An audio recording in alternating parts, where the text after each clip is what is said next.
నమస్తే అండి, welcome back to Mahesh వాళ్ళు. ఏంటండి ఆకుకూరలని చూపిస్తున్నా, ఆకుకూరల వ్యాపారాన్ని చేస్తున్నాను అనుకుంటున్నారా?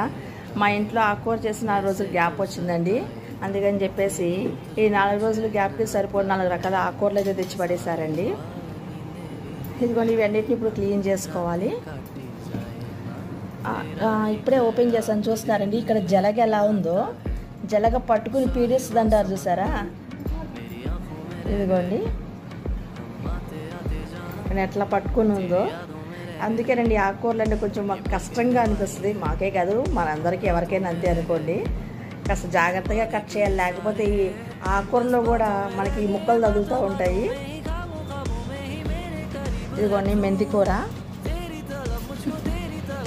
గోంగూర, కొత్తిమీర, తోటకూర తీసుకొచ్చారండి. ఇప్పుడు ఇది క్లీన్ చేసుకుని ఏ కూర చేయాలో చూసుకోవాలండి. Thank you for watching.